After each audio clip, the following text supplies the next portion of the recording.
Hello! Phew! I can't believe that worked! Finally! Hi. Fox Pony, I think your voice is broken. Fox Pony? Jaice, it's me, Crystal. What are you... Well, this is awkward.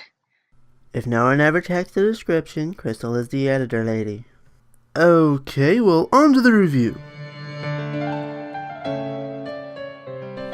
We start off with every pony playing dress-up, I think. It's actually Nightmare Night. How do you not know this? I don't know. But we do get our first reference to Star Swirl the Bearded. I'm Star Swirl the Bearded. Father of the amniomorphic spell? Did you even read that book I gave you about obscure unicorn history? But Spike didn't read the book on obscure unicorn history.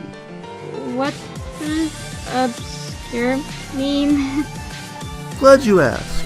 Obscure means things that are unknown or never discovered, which bothers me. It's a book about unknown unicorn history. So, it's a book of fiction, not fact. Correct. Enough chit-chat! Time is candy! Well, now I know why she's Fox Pony's favorite. Pinkie Pie, aren't you a little old for this? Too old for free candy? Never! Yep, it totally makes sense. Great costume, Twilight! Oh, you make a fantastic weirdo clown! A clown? Isn't that the mayor?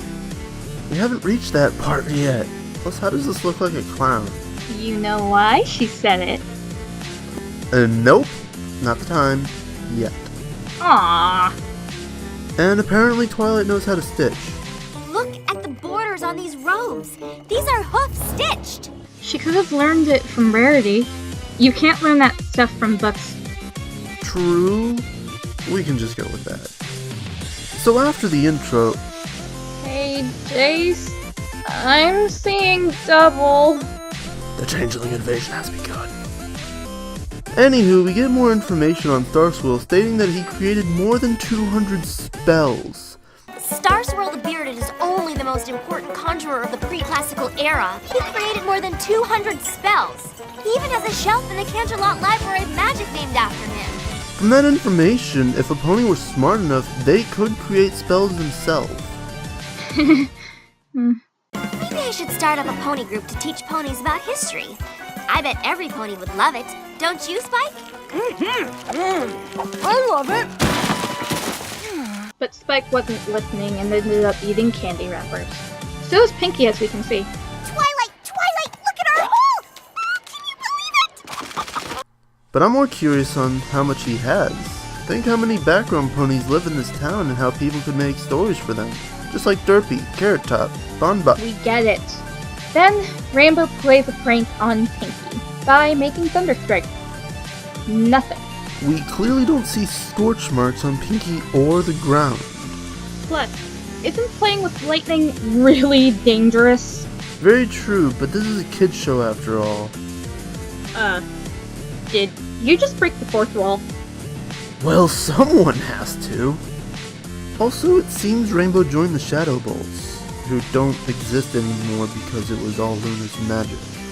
Then we get a magic Derpy, who while Carrot Top was bobbing for an apple was suddenly in the tub. Logic? I think not. Then Sakura enters stage, but I can't see from where. If we look here, we can see the back wall and the curtains, and I can literally see Sakura fade in. I'm sure she isn't a unicorn. But what if she made some kind of potion of invisibility? Well, if that were the case, the Everfree Forest is scared. And how can she time it to wear off right when the mayor's done giving her speech? Maybe the dust cures it when Sakura breathes in. You are one smart editor, but there is one problem with that. How does she use the dust as a cure and to tell the stories later? Maybe they could be a different dust. I guess I should stop questioning you. Then Pinkie screams? Isn't she supposed to laugh in the face of danger? That was what she did in the second episode of the show. Why is she suddenly a chicken? Really? But it does make a good point. Why is she scared of Nightmare Night? Just doesn't make sense.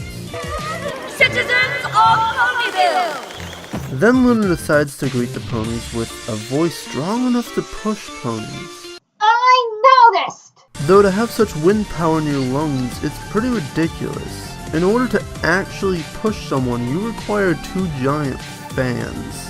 If anyone can picture a vertical wind tunnel, then you might get the right idea. But for someone to let out as much wind and not breathe in that much, I'm surprised she doesn't pull ponies back unless she doesn't breathe in this whole thing. We also see Luna break stone, which is quite impressive. Well, I like to believe that alicorns are stronger in physique than in magic. But that would bring up the question, are alicorns a combination of unicorn and pegasi, or the 3 races? But I've never seen an earth pony break stone. That has to be some feat on its own. Enough of the puns. Hey, you're the one who wrote this. Oh good, now you're breaking the 4th wall. At least I don't have to. Anyways, to answer your question, think Maj. She can break boulders on her own.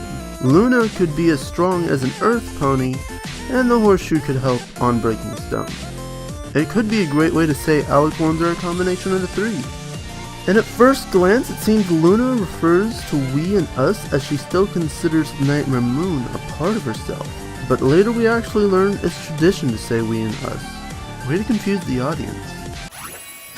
I thank thee, dear Fluttershy! Our normal-speaking voice shall surely win us the hearts of thy fellow villagers! But when Luna thanks Fluttershy with a super loud royal voice, Pinkie comes in and says Luna stole her voice. But then begs the question, if Pinkie heard Luna thank Fluttershy for her quieter voice, wouldn't the kids have heard it and ran away? On top of that, if the kids didn't hear it, I don't think Fluttershy would have heard it either. So how does Pinkie know that Fluttershy showed Luna how to talk quieter? Is it time? It's time. Plot. Pinkie is a huge plot device. Because she wouldn't have been able to hear it if the kids didn't. It makes no sense at all. Also, Pip tries to bob for an apple, but is clearly too small. You would think he would learn not to try that again. It just occurred to me, aren't apples technically a food for ponies? Doesn't that mean when you're bobbing for an apple, you're bobbing for lunch? Let them play with their food, Jaice. Now this just makes me think that Luna's been getting more credit because she literally has a holiday all about her. This makes me wonder why Luna became Nightmare Moon in the first place when Celestia doesn't even have a holiday. What about this fun celebration? When every pony stays up all night to see the sunrise. I guess you have a fair point. But aren't I supposed to be the smart one here? We can both be smart, Jaice. Then we get to hear Pinkie say she's actually not scared of Luna, but says it's fun to be scared. Okay, what? First episode she said to laugh at what scares her, but now she's saying to be scared for fun? She does it for plot, Jaice. Just leave it at that. But at least for the end, we get to see the scared children actually like Luna. And that Luna enjoyed the holiday with every pony. Only one question. What happened to the statue when Luna used it for the prank? She does it for the plot, just leave it at that. That's my line! But I'm Jaice. And I'm Crystal. And like always, keep it cool, every pony. What'd I miss?